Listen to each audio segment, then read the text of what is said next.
mission. En mission, mais laissez-moi vivre. Ils ont mission pour faire changer vos lampes, peut-être. Allez, faites demi-tour. Bon, très bien. Vous avez gagné. Vous allez m'en aller. Mais avant, laissez-moi juste vous montrer quelque chose.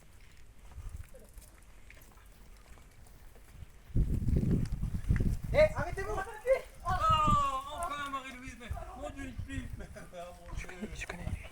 Mais vous la connaissez? Si je la connais, mais enfin bien sûr que je la connais. C'est ma petite fille. Elle m'amène chaque semaine un remède pour soigner mes rhumatismes. Je veux bien, mais moi, c'est que j'ai des ordres. Vous avez des ordres, mais moi c'est mon médecin, monsieur, qui m'a ordonné de prendre ce remède pour soigner mes vieux os. Parce que vous voyez, lorsque je veux faire ça, ben, je peux pas. C'est incroyable, hein, ben voilà. Bon. Bon, allez-y pour cette fois. Ah, mais vous voyez quand vous voulez. Oui, bah c'est bon, vous, d'accord? Et fichez-moi le camp d'ici. Vous pouvez garder la bicyclette. Oui, bien sûr. Ah, mais mon Dieu, une pipe, Marie-Louise, mais où étais tu passé? Je t'ai attendu pendant 3 jours près de la frontière, mais évidemment, au bout de 3 jours, j'ai dû partir pour conserver ma couverture. Enfin, 3 jours, sans nouvelles. C'est long. Je sais, excuse-moi, mais non. Si tu me le permets, laisse-moi m'asseoir un instant, Ah oui, oui, mais... pas près de mon oui, fils. oui,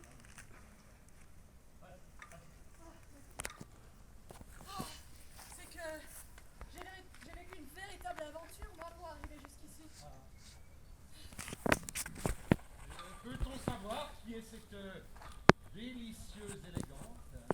mais... ma petite fille. Votre petite fille?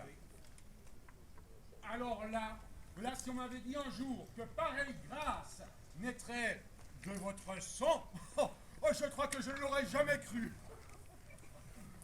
Marie-Louise, enchantée. Jean Schumberger pour vous servir. Et peut-on savoir ce qu'une si jolie fille fait si près du front? Eh bien, il se trouve que Monsieur Allégret, si présent, est mon grand-père et également mon supérieur. Votre quoi?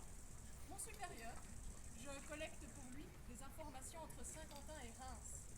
Attendez, vous quoi? Je collecte pour lui des informations entre Saint-Quentin et Reims. Et non, ça j'avais bien compris. Mais une femme qui collecte des informations sur le front. Non, mais, vraiment, décidément, on aura tout vu, hein. Ah oui? Et puis-je savoir en quoi vous trouvez ça si surprenant, monsieur?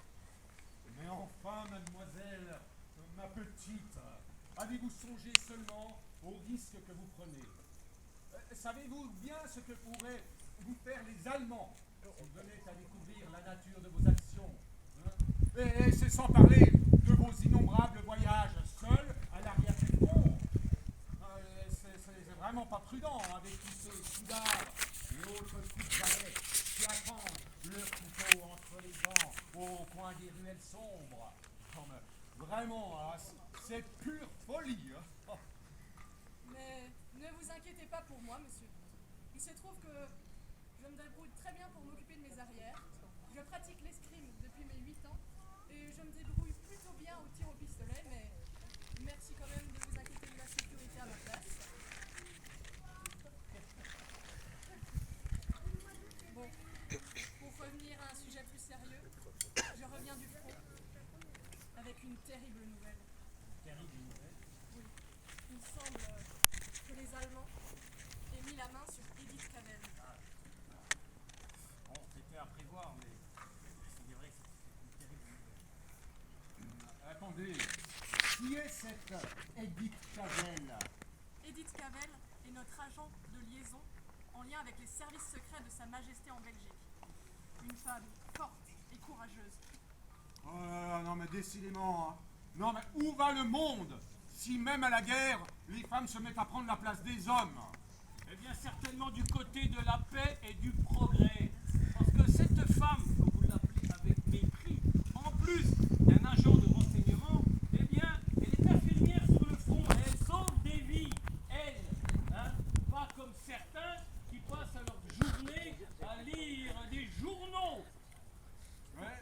Mais je ne vous permets pas, monsieur. Vous vous Ce ne que me je permettez fais pas, quoi. est C'est d'une- que c'est pas la vérité, vous lisez pas des journaux toute la journée. Absolument, mais Vous c'est me une dites, importance cruciale pour la important, France. et puis quoi encore? Et alors, vous faites quoi, rêvez. vous allez au fin fond de la Suisse pour vous gaver Je vais de vous faire raquettes de fondue dans... Vous ne voyez pas? Quand vous chamaillez comme ça, comme des enfants, vous faites le jeu de l'ennemi? Vous savez ce que j'ai subi, moi, pour venir jusqu'ici? Non? Eh ben, je vais vous le dire, moi. J'ai dû fuir Saint-Quentin en catastrophe, parce que mon informateur a été tué par les Allemands. Après, j'ai marché sous une pluie battante pour prendre pas moins de 4 trains différents pour me rapprocher de la Suisse. Et après cela, j'ai dû encore voler cette bicyclette pour arriver jusqu'ici. Mais enfin, mademoiselle, c'est... Mais votre comportement est vraiment indigne de ce que vous prétendez être. Mais regardez-vous un peu. D'Orifort, perfusés au vin. Pendant que d'autres, au service de la France, risquent leur vie tous les jours, les pieds dans la boue de leur tranchée. Oui, mais enfin... Mais taisez-vous! Taisez-vous! À vous voir ainsi, cela me conforte dans mes convictions. Cette sale guerre est vraiment une guerre d'hommes. Hein. Vous êtes prêts à tout pour avoir le dernier mot, hein. Même si pour cela, il ne doit rester qu'un seul homme debout. Heureusement qu'il reste des gens comme Edith Cavell pour nous rappeler que sans le courage et la dignité qui caractérisent l'être humain, nous ne serions que des bêtes. Des bêtes. Dois-je vous rappeler, messieurs, que nous nous battons tous pour la France et ses valeurs? Peu importe que nous soyons hommes ou femmes, tant que nous nous battons tous pour la même cause, une cause juste. Eh bien, mademoiselle, je dois bien reconnaître que vos paroles sont pleines de bon sens. Nos divisions ne font que retarder la victoire, tout en faisant couler inutilement plus de sang. C'est vrai qu'elle a pas tort. Mais pourquoi as-tu pris tant de risques pour venir jusqu'ici?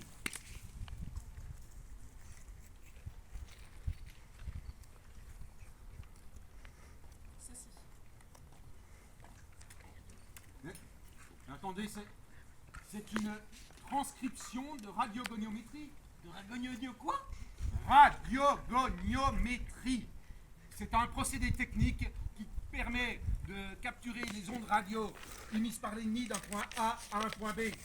Grâce à cette machine, nous pouvons écouter les Allemands sans qu'ils s'en aperçoivent. Je le sais bien. Je l'ai lu dans un article du mystère de la guerre la semaine dernière. Et où avez-vous eu ces informations? À Fafan, chez la tribu des sans-fils.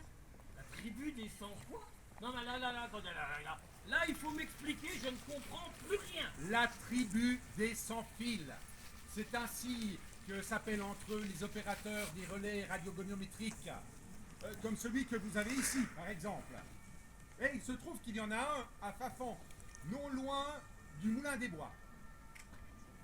Et de ce que j'en ai compris, l'ennemi cherche un lieu pour, je cite, saigner l'armée française et rompre le front afin de mettre un terme à la guerre le plus vite possible. Diable! Et l'état-major allemand plancherait pour deux villes, Verdun et Belfort. Nom d'un petit bonhomme! Êtes-vous certain de ce que vous avancez? Certaines. Si c'est le cas, il faut faire immédiatement remonter cette information jusqu'au haut commandement.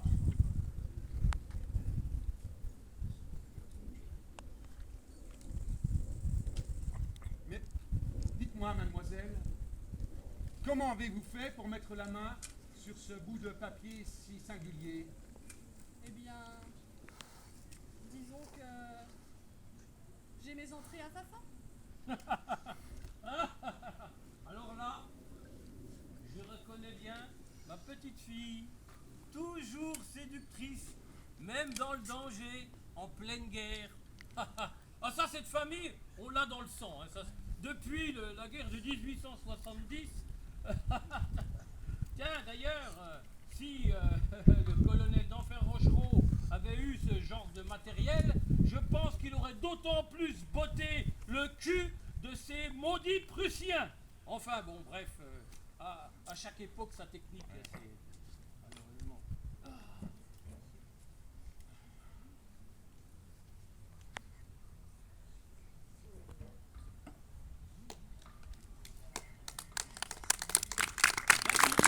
De rien.